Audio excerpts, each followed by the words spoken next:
Hello and welcome to The Price of Football, the show that looks at the money behind the beautiful game and is currently getting its excuses ready ahead of tonight's big match. I'm Kevin Day, supporter of God's own team, and he's Kieran Maguire, Brighton fan. Come on, Kieran, we're bigger than that. Let's not bring God into this. You nervous? Oh, I'm absolutely terrified. Yeah, I hate playing Palace. Every time you get the ball in our half, I'm going, oh Jesus Christ, they're going to score. They're going to get a breakaway, or we're going to get an own goal. It's a horrible. It's not just the 90 minutes, because beforehand it's always a bit tense. And afterwards it can, especially if we lose, it's just an abomination. Yeah, well, an abomination, that's worse than abomination, isn't it? It's a double abomination.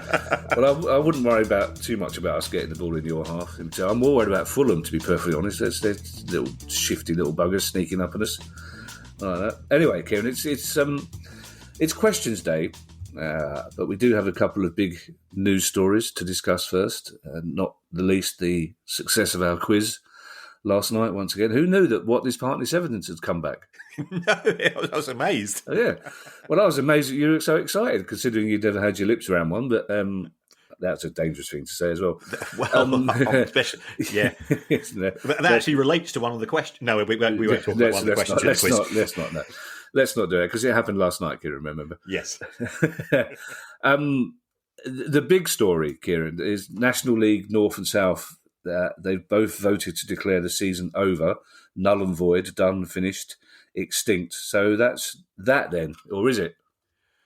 Well, on first glance, it is, but we've got, I think we've got Gloucester City, who mysteriously are in National League North. Yes. I'm not great on geography, but yeah, I know. Well, it's north of us anyway. Let's put it that way. It's north of us, yeah. But most places are north of me, to be fair. That's true. A fair point. And they are saying, well, there was sort of half a dozen clubs that did want the season to continue, so why don't we have our own little competition instead? Because they're doing quite well. Dorking as well, I think you were the head of National League South, saying the same thing. They're both looking to take legal advice, apparently. So there were a series of votes which looked increasingly complicated. The National League itself has voted to carry on the season. The National Leagues North and South both voted to have the season declared null and void. But then the National League appeared to have come out and said, oh, by the way, there's going to be promotion and relegation. Right. And you're going, well, okay, but if you take a look at the tables, we've got some clubs in National League North having played 18 games and other clubs having played only 11. So points per game seems very, very harsh to judge any way, shape or form who goes up or down. And then if you think about promotion from National League North and South, it's done on a playoff basis. So if if they're trying to if they declare the season null and void, what happens there? Are they going to host a little separate competition? There's not a lot of white smoke coming out of the chimney of the National League itself, which isn't helping things. And everybody's taking pot shots.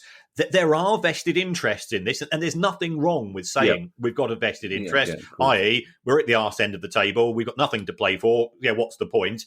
Equally, we've got some clubs saying, well, we're having a fantastic season. It seems harsh to punish us. So, you can understand clubs operating in their own best interests. Just be fair and come out and say that. But it's going to drag on, sadly, for a while longer. And if I had a silver tongue, I'd be rubbing my hands together with glee at present. I think there's a little bit of work around the corner. Yeah, well, I was going to say we could probably ask our friend Nick DeMarco, but I doubt if anybody at that level can afford Nick DeMarco, to be perfectly honest. But Kieran, if your team's not playing on a Saturday afternoon, it's an actual pleasure to sit back and relax and watch Jeff Stelling introduce the scores. I mean, it's a masterclass of broadcasting, but he was pretty much, and his team Hartlepool operate in the National League, and he was pretty much saying as National League scores came in that apart from the 4 or 5 teams that are involved at the top, he just kept saying, well, these are meaningless games because no one's going down by the look of it. So why are we playing these games? If the idea is that we need to save money for these clubs at these levels, these games are pointless. And it seems that the 2 clubs leading, there's been an 18-club petition trying to overturn this decision, and their legal advice apparently is based on the fact that there were no alternative offers to declaring the season null and void. They were given just that option: should we declare it null and void?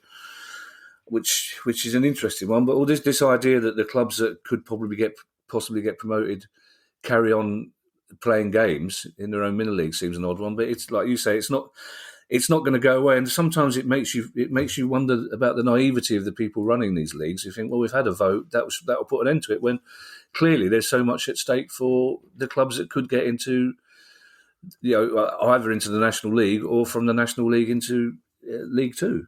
Yeah, I think the decisions have been made too quickly, and the potential consequences don't appear to have been thought through. You would think there would be a period of consultation before and trying to get a bit more consensus, but it does seem now there's a lot of distance between quite a few of the clubs and those at the head of the National League. Now clearly, given that some of the clubs have petitioned for some of the executives of the National League to be sacked, or things of that nature, there is a breakdown in relationships, and relationships are critical regardless of the business. And football's a very emotional business. But if you've got poor relationships between executives and industry corporations, then there are going to be problems. But we know we have experienced football people at the head of the National Leagues, and I'd be really intrigued to hear from them if producer Guy would like to invite some of them on, because that lack of consultation is even more baffling when you work out what that cost them before the decision to allocate the money from the National Lottery, because there was no real consultation about that, and that bit them in the bum. So you'd think the last thing they would do is make decisions without due process beforehand. But as I say, there's no point in you and I speculating about that, but if somebody from the National League would be happy to come on and have a grown-up discussion, we'd be very happy. Talking of grown-ups, Kieran, Sunderland finally, it seems, have been. You hear that old cliche about you're getting old when policemen look much younger, and the club owners can't be 23, Kieran. But Sunderland, it looks like it's done and dusted at Sunderland. Yes, it has all now been confirmed. Louis-Dreyfus has taken over. We're not quite sure what percentage of the club he's acquired. I think it's around about 84. There's talk that Stuart Donald still owns some, and the Uruguayan politician still owns a portion of the club. Whether they are looking for exit routes or whether they're going to try to hang on in the hope that Louis-Dreyfus can get Sunderland back to the Premier League and therefore they can sell their stakes for higher fees, we don't yet know. But I think it's good news for the fans that Stuart Donald came in. He said all the right things, but you've got to walk the walk as well. And some of the issues in relation to Sunderland, such as the writing off some of the loans owed by the club, looked uncomfortable. And it appeared that he was just trying eventually to, a bit like we see with Dion Dublin and Holmes Amahami, he effectively came in, tried to flip the club, make a bit of money, and disappear without spending too much money himself. And that's come back to bite him, I think, certainly reputationally. And again, if Dion Dublin's listening, if he'd like to come on and explain his fascination with stairs on Homes Under the Hammer, which we're all fascinated with Dion's fascination with stairs. It's how you get from one floor to the other, says Dion on a weekly basis. Final news story, Kieran, and it's possibly a good one. As you predicted just last week, the UK government has offered to host the entire Euros if necessary, because they're so optimistic about the progress of the vaccination and various other things. So from a purely home-centric point of view, this has got to be good news, and it seems to make sense as well. We've got the logistics and the infrastructure for it, haven't we? Yes, so there wouldn't need to be any stadia built because we've already got enough grounds which will hold 40,000. There's good transport links. Whether fans will be allowed or what numbers will be fans be allowed is yet uncertain. Oliver Dowden, I think, would be very pleased, and I think the government would be very pleased because the success of the vaccination to date has certainly increased optimism. My only concern is if it does take place and then infections rise on the back of it, it will look pretty awful. But we certainly have got the capacity to do it. It's now really a case of what's UEFA's approach. They I think will be reluctant to have it taking place in so many different centres. Although we have seen in respect of the Champions League and the Europa League that we are muddling through, even if some of the matches are taking place at random venues.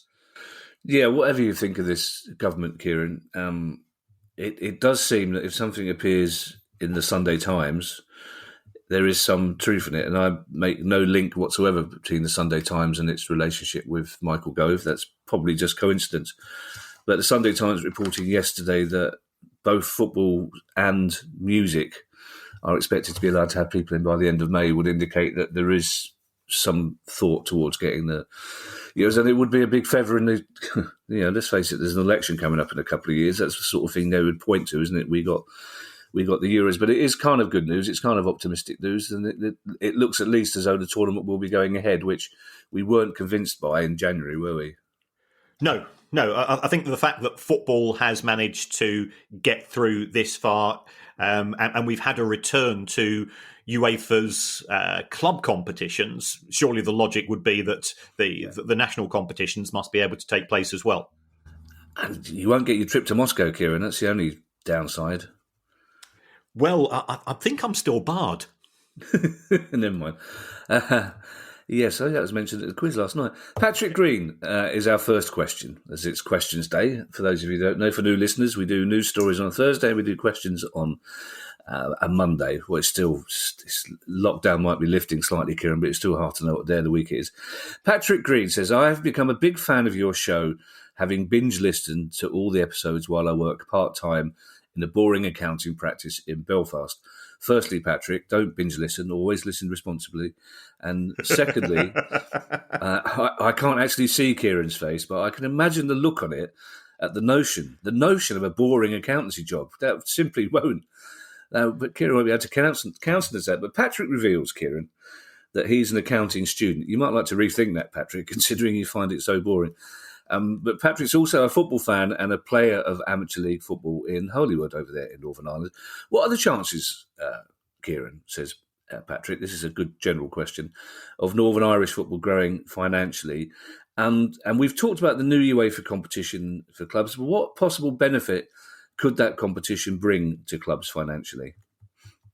Well, if we take a look at those questions in turn for Patrick, in terms of the potential growth of Northern Ireland football, I think it will be pretty challenging. If you take a look at the three main sources of revenue for a football club, you've got ticket sales, broadcasting, and commercial. Now, if we take a look at the Northern Ireland Premiership, we've got 5 clubs who have got ground capacities of 2,500 or less. So you've got Cliftonville, Coleraine, Newry, Ards, and Warren Point. So even if there's some sort of uptick, perhaps post-COVID, people want to go out and meet up at football matches and so on, there's an automatic ceiling due to the capacity of the grounds. Yeah. The broadcast deal realistically isn't going to be there because you're competing against Sky Sports and BT, who have got the Premier League matches. And also, we've got to be honest and take into consideration the historical links with both England and Scotland. So that means that there are many football fans in Northern Ireland who will automatically be supporting Celtic, Rangers, Manchester United, Liverpool, Arsenal, because Chelsea, So I think there's a history and heritage issue which automatically caps the capacity of the domestic game.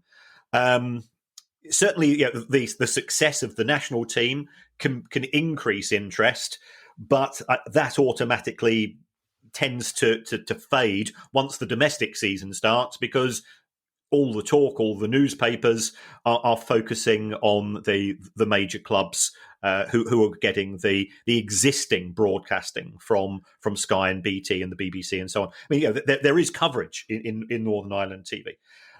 Kieran, can I just jump in there? Because it seems every now and again on Sky, and it seems very random, very arbitrary. You will once in a 4-week period turn Sky on, and there is Northern Irish football, but there seems to be no rhyme nor reason for how many times it's on or what games they choose. So there must be some amount of money. Obviously, it's not very big.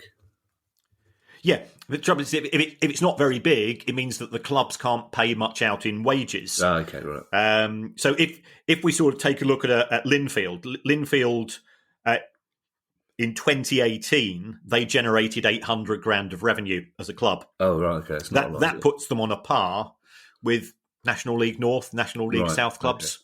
Okay. If they get and their escape route is Europe. Yeah. So when they got into the Europa League playoffs in 2019, that trebled their income, but that still was taking them up to a top half National League, bottom half of the League Two, and that's only one club.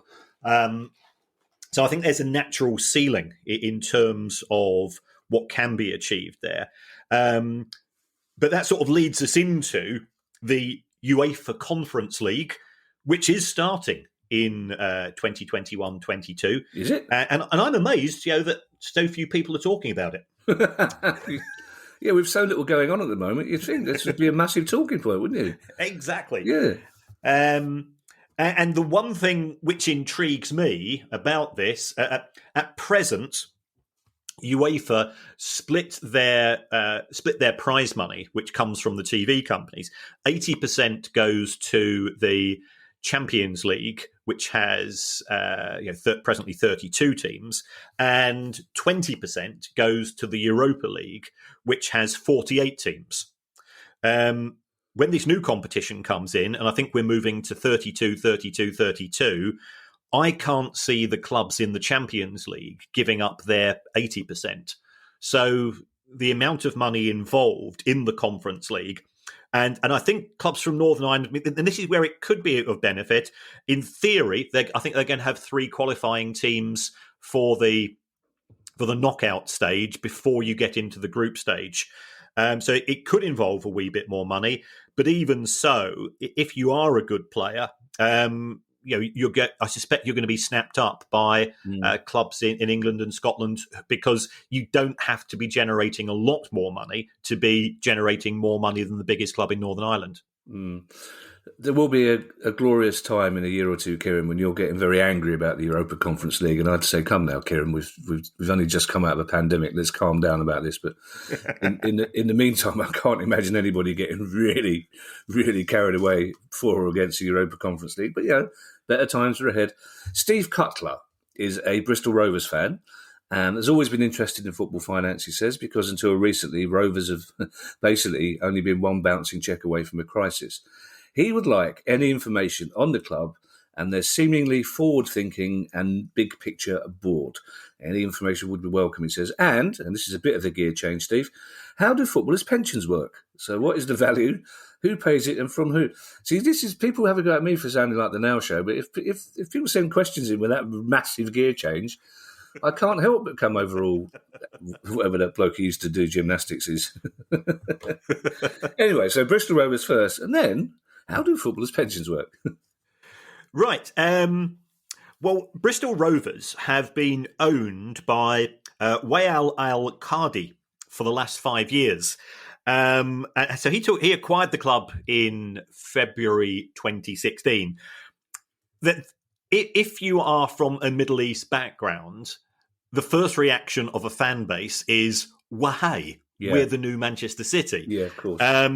And it turns out he's by your standards and my standards, he's a wealthy man. But most people are wealthy compared to you and I, Kevin. So fair point.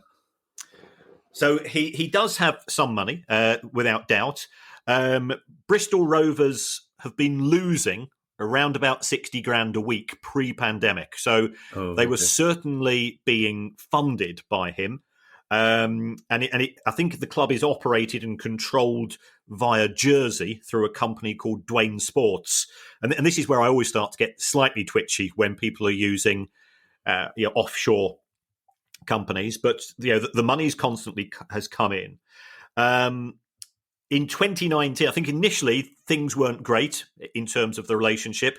There was a striking off order, which came from Companies House in 2019. That was dealt with. What's striking off order? Sorry, striking off order is effectively for the company to be wound up. Oh, okay. So it hadn't submitted documentation. It was late with this, that, and the other. People were not happy with the way it was running itself from a governance point of view.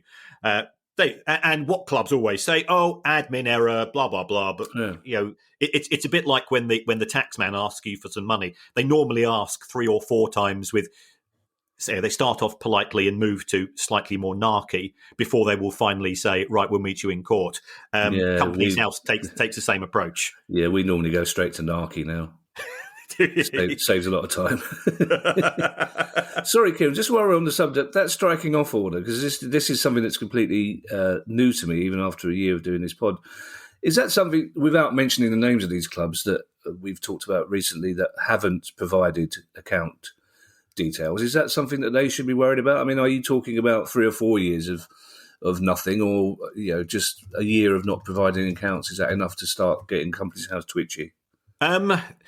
Theoretically, it could happen to any club. I mean, it did happen to Palace a couple of years ago, and I was surprised at the time because Palace had normally submitted their accounts on time.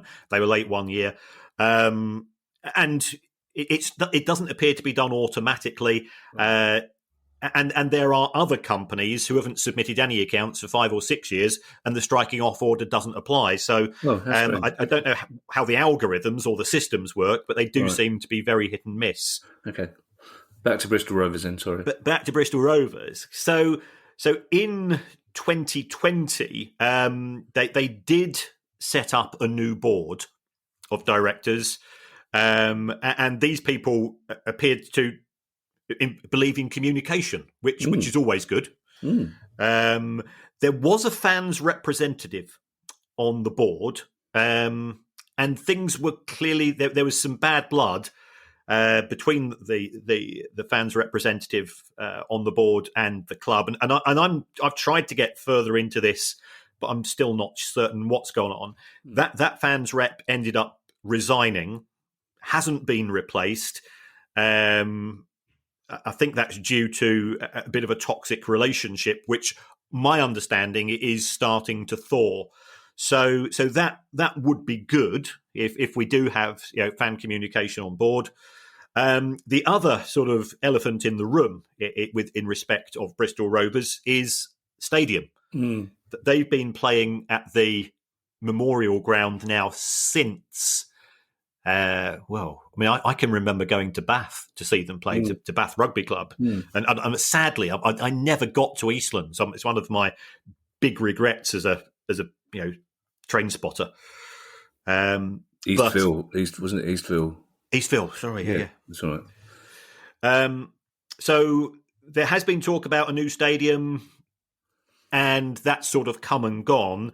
I think if that progressed, that would certainly help to push the club forwards. I mean, at present, they're towards the wrong end of League One. They've just sacked the manager.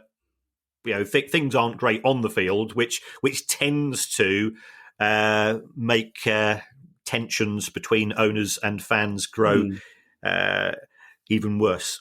So, sorry, just to clarify, Kieran, this Steve Cutler talks about the new forward-thinking and big-picture board, but that's not as a result of a takeover, a new owner, is it? It's just a different approach by that owner to the fans. Is that right? That's right. So Wael El-Kadi, he has been seen and he has spoken to the local press, but I think he feels now that having a sort of a dedicated commercial director and chief executive who want to be more fan-facing is beneficial. And that's an approach I would always encourage for all clubs, because you can solve an awful lot of problems by talking to people.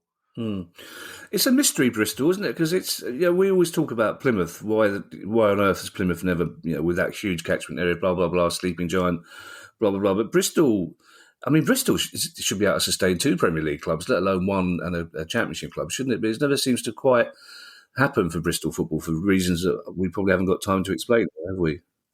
Yeah, I think we were asked, weren't we, a few weeks ago to sort of name 4 or 5 clubs who'd never been in the Premier League who could get there, and we said Plymouth were one, and I think we said Bristol City was another one. It's certainly got the infrastructure there. Bristol City are owned by funnily enough, a guy that lives in the Channel Islands who is a billionaire. That area of the country is rugby focused as much as football, and I think perhaps we don't really, because we are so football orientated, we don't realise that actually it's not just a split between the 2 football clubs. There's rugby as well, but then you could say the same about places in Yorkshire. You think about the strength of Super League. So it's a tricky one. So Bristol City and then moving on fans, to pensions. Well, before we do that, I think we should acknowledge disgruntled Bristol City fans. If you're looking for someone to blame for your recent terrible run of form, it's Kieran Maguire for suggesting that you should be a Premier League club. So that'll teach you. Anyway, sorry about that. I'm doing really well when I suggested it. Yeah, Kieran, I've got a question for you. How do footballers' pensions work, Kieran? Well, historically, I remember when I was doing my tax exams, which was 1985 and 86, footballers used to be able to draw down a pension from the when they reached the age of 35. But I think the rules have changed since then. What clubs do these days is that they just run as a similar scheme to other organisations. There is a football league pension scheme which has a deficit, which I think the clubs have contributed into getting rid of that deficit. But players and clubs simply pay these days into a fund, and that's used to invest. And then when you reach retirement age, in terms of, I think you have to be 60 along with the rest of the population, you'll be able to draw a pension down from it. So it's no different to any other industry. That seems, well, it doesn't seem harsh if you're working in a different occupation, but we've been talking to people like Dean Hammond recently about footballers and finances. And if you retire at the age of 35 and you've still got 25 years to wait for the pension that you've been paying some considerable amount into, that seems harsh. But then presumably you would advise them all to have private pension schemes, which presumably can be released earlier than that. Yes, but also even if you are a professional footballer who has spent the majority of your career in the top 2 divisions, if you retire at 35, your life expectancy realistically is going to be 80 to 85. So to get a pension to pay out a decent sum of money for 50 years, you'd have to have paid a huge amount into it to begin with.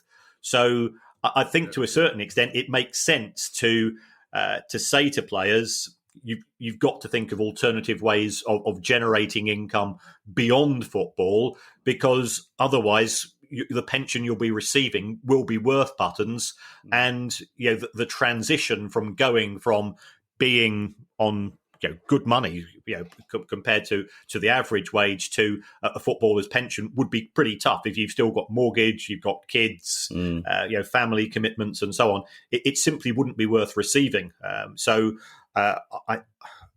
think the 35 was an error because players were told, and I'm going back to 35 years when I was doing my exams. Players were told, "Oh, you can draw your pension when you're 35," and players thought, "Oh, that's sound. I can retire. I'll be getting a decent sum of money from the pension." And then when they did find out the amounts that were being paid in the pension, they realised they couldn't afford to live, and that's when they had to go back into finding alternative forms of employment. I left the ambulance service in 1988, and I recently had a letter inviting me to apply for the pension, which is both nice and also terrifying in a little bit of way, but also made me really paranoid because just first thing I said to Ali was, how did I get my address? I've lived in loads of places since 1988. How did they know where I am now? That really worried me. There you go. That shows that I was insensible enough to pay the compulsory pension for 7 years when I was a young man, and now I'm reaping the benefit of a couple of £100. It's a lump sum. I've never had a lump sum before, so I'm delighted with that. Robert Wood.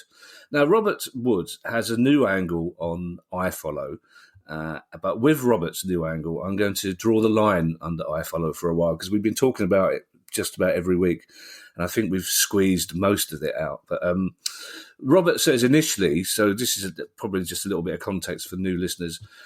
Initially, says Robert, with barely any Sky matches in the lower two divisions, how popular is the iFollow service, and how much money are clubs making from it? And what makes pay-per-view so much more worthwhile for League One and League Two clubs, but not Premier League clubs, who presumably would attract a huge number of subscribers? Right, so there are clearly it's two issues here.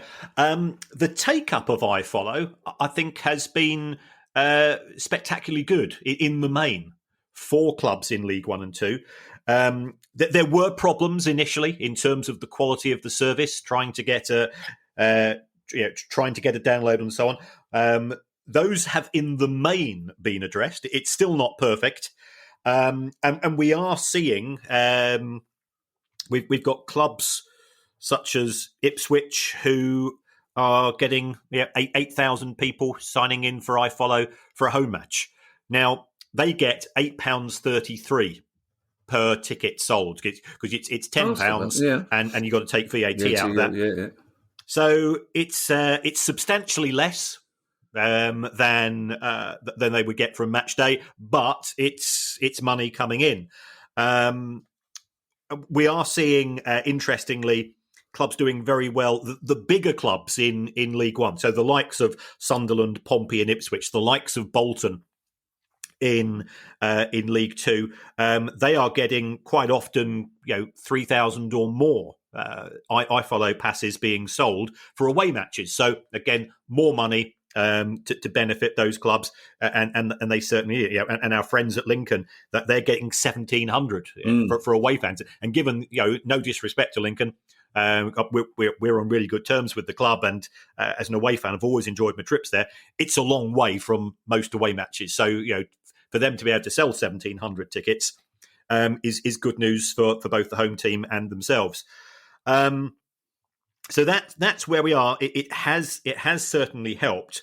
Now, in respect of the Premier League, in my view, and I know we've got friends in the broadcasting industry that will probably hold me to account on this. I think the Premier League have been spectacularly outmaneuvered and outsmarted by the broadcasters. Right. I would be willing to pay to watch my team each week. I would not be keen on paying £15. So the broadcasters set the price at £15. And then the fans groups and the FSA have been involved with this. The FSA, if you take a look at their documentation, their view is we're not opposed to pay-per-view in principle, but we don't think it's value for money at £15 a pop. Yeah. So if Sky and BT had said, right, it's going to be a tenner, then we'd have moaned. Given a choice between watching something for nothing or paying a tenner, I'd rather watch it for nothing. But I think an awful lot of fans would have signed up. If you take a look, I think at some of the matches, I think Arsenal versus Leicester, 140,000 passes were sold. And we're saying League One, 8,000 is good. 140,000, and that was at £15 a pop. That's £2.1 million worth of revenue for a single match. Again, substantially less than Arsenal would normally get, but it's still £2 million. Yeah. So what we've been left with now is the broadcasters paid to show half of the matches in the Premier League. They've ended up being given the whole lot without having to pay any more money, and we as fans are not having to pay any more money either. So the clubs have been manoeuvred. Part of this is a cultural thing that we think that subscribing to Sky and BT gives us the right to watch every match. But you take yourself back 12 months, and Sky and BT have paid for 160 games out of the 380. So now we're seeing 380 games on TV. It's a little bit of negotiation cleverness, in my view, by the broadcasters. Well, it would be interesting to hear what our friends in the broadcasting industry say about that, because it always seems to me like you're right, Kieran, so there's nothing new for me saying that. Our next question comes from a Watford fan. We won't hold that against him. Joe Etchells. Hello, Joe. Joe Etchells says that Watford recently announced their new higher education partner, which is a university campus of football business. What will each of the parties get from this partnership, says Joe? Presumably UCFB will pay to have their logo visible alongside our principal sponsors, but the word partnership implies more than mere sponsorship. Does it mean Watford players and staff, and perhaps fans, for example, could benefit from an education pathway, or is it simply sponsorship being labelled as a partnership? If you talk to people in the commercial departments of clubs, and Paul O'Brien of Watford, their commercial director, has actually been on the podcast. Indeed. So he's a big fan of ours, and vice versa. He's a very interesting guy to talk to. UCFB is a dedicated football college, university college. It's got campuses at Wembley, at the Etihad, and Turf Moor. I've taught at all three of them. I've given guest talks there. They've got some smart people working there. They've also got bases in Miami, New York, Toronto, Melbourne, places like that. They want to increase their profile. Right. So, as far as they're concerned, it's by having a relationship with Watford, it does mean that people will be saying, well, what does that UCFB stand for? And perhaps investigate a bit further. From Watford's point of view, I would imagine the likes of Paul will now pop along and perhaps give a couple of guest talks, increases the profile of the club. They might be in a position where they can offer placements to some of the UCFB students because they've now got a closer relationship. And the one thing I say to everybody who's trying to get into the football business, ultimately, there's only 92 clubs. Doesn't matter how many colleges there are offering courses. There's only 92 clubs. What you've got to do is you've got to network. Yeah, and it's a horrible, horrible word. I hate it. The idea of talking to people, it makes me, I'm just not a natural at it in terms of small talk and things of that nature. But from a business point of view, it's absolutely critical. So it will allow Watford perhaps to offer a couple of placements to work on projects. UCFB students will benefit from that. Watford will be able to perhaps go in and talk to the kids at the Wembley campus and the Etihad campus, and then they say, well, that guy, he asked some really smart questions. Let's take this a step further. So there are mutual benefits of building up relationships with organisations such as these. We do exactly the same at Liverpool. I'll be honest. We have our students going out on placement to clubs in the Premier League and overseas as well. I'm with you on the networking thing. The amount of times I'll be at some kind of broadcasting do and somebody say, "Oh, there's a head of BBC comedy there. Do you want to go and say hello?" No. Not really. If he wants me, he knows. The NHS know where I live. He can find out where I live as well. But it's a terrible. It's the wrong attitude because unfortunately, some people are better at it than others. But you do need to build up. It's in the same way that people leave university with a network of contacts. You do need to do it. But anything that provides education is good by the price of football. So we wish the UCFB obviously the best with that. Our next question is from Evan Morgan, which is quite a trippy question, but it's one that's probably worth. It's a bit of a doomsday scenario, but it's one worth asking. Evan says that we've heard all about the City Football Group and their successful strategy for world domination, basically. But Evan says, I wonder if the dystopian future world of football looks like a City Football League formed of franchise City Group clubs that hoover up talent for an American-style draft system. After all, they have clubs all over the world already. I suspect Evan may be a United fan, Kieran. It could be. It is a bit of a doomsday scenario, but I doubt very much whether City owners are in their lair underneath a volcano going, oh damn, Evan's seen through our plan. But I know we're not looking at a world where the whole football globe is made up of Man City Group, are we? No. No, and also I think you got to look at it from a cultural point of view.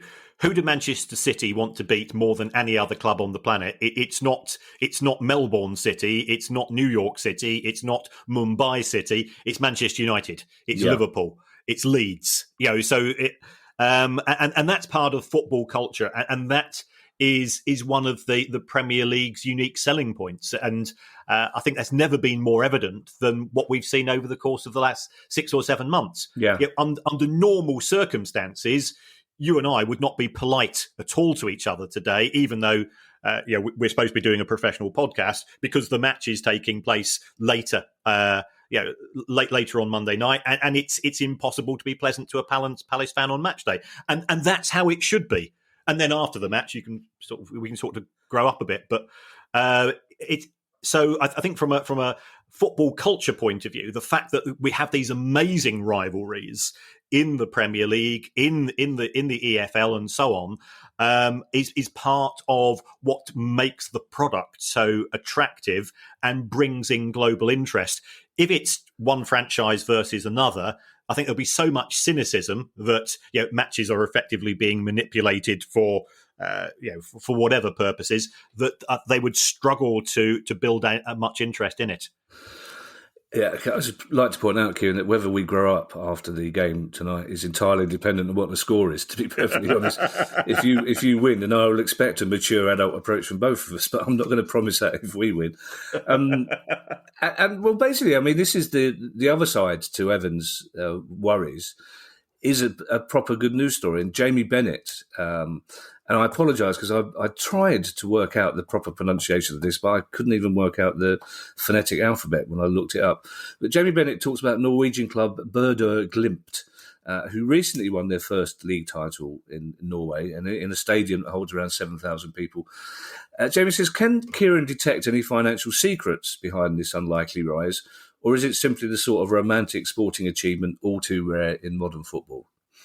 It's the latter. Brilliant. I went to I took a look at try to look at the financial records and bits and pieces of that nature. The average attendance of Bodø Glimt is 3,000. So wow. It's not significant. They've done really well. They won the Norwegian main league by 19 points last season. They only just got beaten by Milan 3-2 in the playoffs for the Europa League. And according to the scouting organisations, it's simply because they've got the best scout in Scandinavian football. I think his name is Kjetil Knudsen. And he's got them playing a style of football which everybody understands, and sometimes keeping it simple is all you need. And by all accounts, it works. They've had no injuries. They put out a consistent 11 or 14, in terms of the substitutions, and on the back of that, they've been winning matches left, right, and centre. Yeah, it is a great story, isn't it? That 3,000 is slightly concerning, though. As I remember being in Oslo talking to fans of many English clubs, Norwegian fans, and all of them said they kind of patronise their local team and look out for the result, but they wouldn't particularly dream of going to see a Norwegian club play football as long as they could afford to fly to England. So that, again, it's a wonderful romantic story, but the dread hand of the Premier League is still involved, isn't it? Yeah, and it's similar to what we were saying in respect of Northern Ireland. I mean, I've lived in Manchester, or I lived in Manchester for 40 years. I've worked in Liverpool most of my working life. And, on a Saturday night in Manchester or Liverpool, when Manchester United or Liverpool are playing at home, you cannot find a hotel because there are football tourists coming in, which is great for the local economy. Of course. And drunken Scandinavians, because clearly our alcohol prices compared to theirs are substantially lower, are an amazing local cultural phenomenon these days. Yeah. Unless you're right in the middle of one of them, but that was fine. It was fun. 2 weeks afterwards, it was fun. Now, Mark Fleckney has a question that you and I, Kieran, ironically, you don't drink, but you probably won't remember this. I do. Oh, it's a fake memory. But this is a question you and I actually discussed in our first ever meeting in a pub, the Blue Posts, in London's fashionable Fitzrovia. Oh, God, I miss pubs. Mark has some sub-questions, but I want to concentrate on the big one. And again, it's probably something we could talk about in the entire book. But basically, says Mark, can England actually sustain 92 professional league clubs? And I think this is a really good question historically, Kieran, because it's not a massive country, and yet it has 92 professional football clubs. Well, it has more than 92 professional football clubs. Of course it does, yes, of course. The National League is effectively Division 5. Oh, yeah, fair point. And it used to be, I think when you and I first started going to football, I was living in Chelmsford. I used to go and watch Chelmsford City. They were not a full-time club. They were in the old Southern League. And there was never any chance of them thinking of going full-time. But we've now got 2/3 of the clubs in the National League are full time. Is it sustainable? Part of me says no, because the clubs are all losing money. 23 out of 24 in the National League were losing money. I think the vast majority of the clubs in League One and League Two, the Championship's a car crash and so on. So how has it survived? How has it sustained itself in recent years, given those circumstances?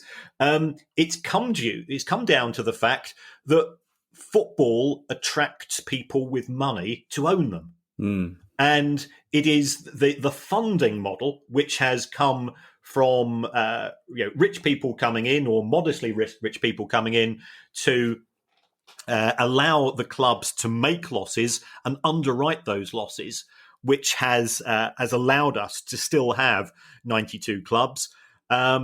If they were to stop that funding, what would happen? Well, my gut reaction would be that we would still probably have 92 football clubs, but wage levels would fall as a result of that. Because ultimately, wages are driven by income, and we've got the standard income plus the owner's money coming in, which is then paid out to the players. So if you reduce the income, whether that's from TV, match day, or whatever, that's going to have an impact. My biggest concern about the sustainability of English football is what's happening in the Champions League, because if we go from we laugh about the Europa Conference, but if the Champions League proposals, which are to go from 125 to 225 matches a season, something's got to give. And the value of the domestic TV deals are likely to fall. And given that clubs are significantly dependent upon solidarity payments being dropped down from the Premier League into the lower leagues, I think that could be very dangerous unless clubs manage to get costs under control. And that's kicking in 2024. And I know we say, well, the Super League's not going to take place. This isn't going to take place. All that's going to happen is that the Super League proposed by JP Morgan and Joel Glazer and co. It's a lot of that is going to be embedded into the new Champions League format to keep those clubs from jumping ship and forming their own competition.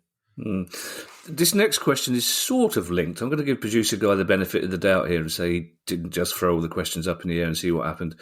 It comes from Kevin Wilson, and I think this is a very interesting question, actually. Of course, all our questions are interesting, but this is an aspect that we haven't really discussed. And Kevin says, with Scotland qualifying for the Euros, how much is this worth to the SFA?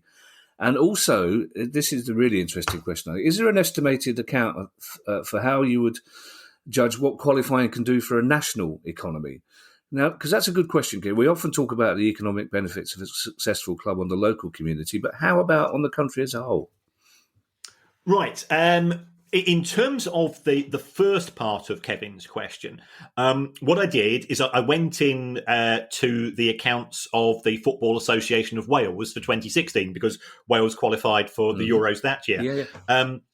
Their revenue doubled from 10 to 20 million. So it had a huge impact upon the capacity of the Welsh Football Association to then invest in grassroots and things of that nature. So it will have a significant impact. The Scottish Football Association generates around about 35 to 40 million. I think potentially we're looking at 10 million on top. That will be tempered, of course, if no fans are able to attend matches. So going back to sort of one of the topics we were looking at earlier, it would be good if we could have crowds for a variety of reasons, of course. So that would be positive.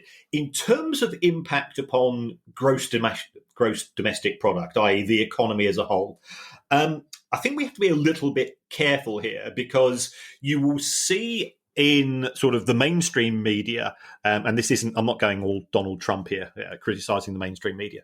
There'll be talk of, it's a boom time for the economy, the pubs are full, and let's park COVID to one side. Let's assume that we've made sufficient progress by the time we get to June that people can socialise. What we talk about from an economic perspective is what's referred to as a zero-sum game. If more money is being spent by consumers on hospitality and food and drink, by definition, you must be spending less money on other things. So if people are going, right, well, Scotland are playing, such and such tonight, the cinemas will be empty. The theatres, people won't be going out to restaurants because they'll be going to the pubs instead. Yeah. So they won't necessarily be spending more money. They will be spending money which is very much concentrated on individual industry. So in a World Cup year, and if you take a look at, I'm a bit of a geek. In a World Cup year, the sales of televisions go up. Because what do we do? Well, I have some of my mates round, want to impress them. You get so lots of people going out and they're buying the latest 55-inch 8K television with Dolby, this, that, and the other. So John Lewis and Curry's do really well in the 3 months leading up to the World Cup, because blokes being blokes, they like gadgets. So, but that means that they're not spending money on other things. Then you come to the economic impact on the country which is hosting the tournament. Now, I appreciate that Scotland is a partial host.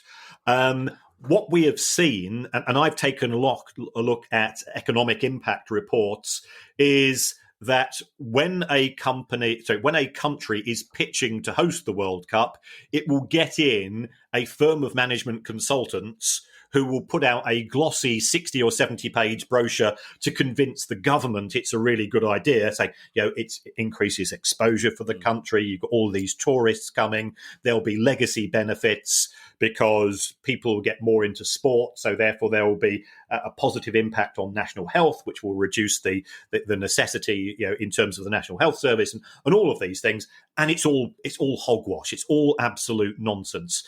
I went to the World Cup in 2010 in South Africa, had a fantastic time, absolutely glorious. South African people, superb hosts, met so many people from other countries. So from a cultural point of view, going to matches, it was absolutely wonderful. Went back to South Africa a couple of years later with the Baroness, and in Cape Town, the stadium is now mothballed. Yeah. It was exactly the same in Brazil in 2016. You've got train links to stadiums where the stadium's no longer being used, so therefore the train link gets mothballed. So in terms of the positive economic impact, it is vastly overstated. They normally end up costing the country that is hosting money, but the politicians love it because they get to go to the final, they get to have their photographs next to Cristiano Ronaldo, which is good for them when they next get re-elected. They can also go to the population 2 years before the World Cup is hosted and say, look, I've delivered you the World Cup, vote for me. So economically, it's actually a disaster, but for other reasons, these things tend to they tend to be promoted very positively. Yeah. Two things, well, three things actually. That's one of the things we didn't say when we talk about the good news about the Euros possibly being in England and hopefully Scotland. The one thing there won't be is any away fans, I'm guessing. So all those Scottish fans already packing their bags probably can start unpacking. But also, Kieran, I'm on about to point out, because Ali would ask me to say so, it's not just blokes who like gadgets. Remember, you're talking here to a man who still disapproves of Walkmans. Ali loves a gadget. And also, Kieran, we need to have this conversation.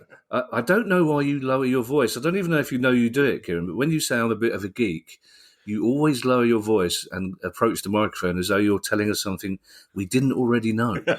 It's not coming as a surprise to any of us, Kieran. I guess not. Trust me. Funny enough, our last question, which is coming up after our penultimate question, involves Cristiano Ronaldo. But these last two questions are clever, if not slightly sinister. Chris Edge says, if, God forbid, and I've added to God forbid, if, God forbid, a League Two player picked up a season-ending injury this weekend, would it be possible to put them on furlough to save a few quid? Also, if a player is suspended after a red card comes, could they be furloughed for just a month? Devious, Chris, devious. You can be furloughed for a period of a month, but normally furlough requires the agreement of the employee. Yeah. So if you've got a player who has had a red card, whilst he will be suspended for 3 games, in theory, he would not be allowed to attend training. Because if he attends training, he's acting as a form of employment. Yes, of so course. I don't think they get away with it. In terms of the career-ending injury, if I was that player, I wouldn't agree to furlough unless the club agreed to top up my wages to the full level. Yeah. Because otherwise, I'm just going to end up with 80% of a maximum of £2,500 a month, and I could be in a far more lucrative contract than that. So it's an interesting one. I think some clubs might try to persuade players to go along with that. And where we stand from an ethical point of view, because we talk about furlough, but its proper name is the job retention scheme. Yes, of course. Yeah. Somebody who has a career-ending injury, by definition, there isn't a job being retained. Sadly. Yeah. Now, our final question, Kieran, and I like this question because it's a sort of question that you ask your mates in the pub, and then you'll go, "Well, why can't I do that?" Basically, and somebody will go, "Well, you just can't." But you may be able to supply the answer. Joe Gill said, "Can I legally change my name to Cristiano Ronaldo, then sell footballs signed by Cristiano Ronaldo?" Well, you could change your name to Price of Football, Joe, and then try and shift a shed load of mugs if you want to. But it's one of those questions. It's inevitably somebody will say this to you. Why can't I just change my name to Cristiano Ronaldo? I'm guessing the answer, Kieran, is that he can't. But he can legally change his name. I remember a rapper who changed his name to Clint Eastwood. Okay. And it wasn't rapper. This is a long way back. Yeah. We then enter into the world of passing off. Yes. If you are acting in a manner where you are potentially infringing somebody's intellectual property rights, and we had this discussion a few months ago when Liverpool Football Club tried to claim the rights to the word Liverpool. And clearly, under those circumstances, the club wasn't going to be successful because, as somebody that works in Liverpool, we are famous for a few other things in the town. There's a few pop beat combos who have sold the odd single or two. So they weren't successful there. If you were trying to do that with Cristiano Ronaldo, he's got the intellectual property. He's got a trademark in terms of his signature. So if you try to sign footballs with a signature which is similar to his, then you would be in breach of those issues. Yeah, and I know we've got lawyers who know this far more depth than I, so I'm not going to go into too much of this. But you would probably, I've got members of the family who know one or two things about forgery. And I had a chat with one of my cousins, and he said, yeah, he wouldn't go down that particular route. You'd be far better off just doing other things. I mean, he used to go and sell forged autographs, but he didn't claim to be the person. He just claimed to be an autograph collector. So I think if Joe is going to try to make money down that particular route, I wouldn't go down the changing his name route. Right. If we get a letter in a year's time from Joe Gill, who's in Pentonville, for selling forged autographs, then we will know exactly who to blame, because he's taken the wrong advice here, isn't he?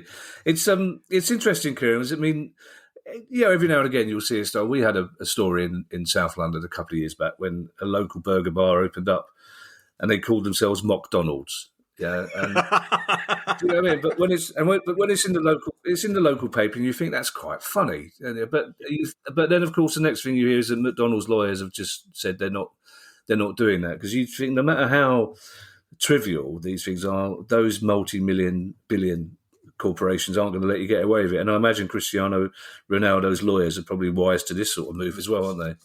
Oh yes, without doubt. He has an army of advisors who are protecting his image rights on a daily basis, I can assure you. Yes. Well, if you want to have a question answered for next week's Questions Pod, it's questions@priceoffootball.com. This may be the last pod for a couple of weeks which Kieran and I are talking to each other. So I will politely hand you over to Kieran to say goodbye in his usual inimitable way. Thank you. Thanks for all the feedback, folks. If you are enjoying the show, if you can click on the subscribe button, if you can give us a review, ideally a 5-star review. You can write whatever you want. We don't care. You can say that Crystal Palace and Brighton isn't a proper rivalry. Well, we would care about that because we both know that it is. But other than that, just look after yourselves and stay safe. And let's hope that we are able to host the Euro 2020 tournament and attend and go and see some football sooner rather than later. Hear, hear. The price of football.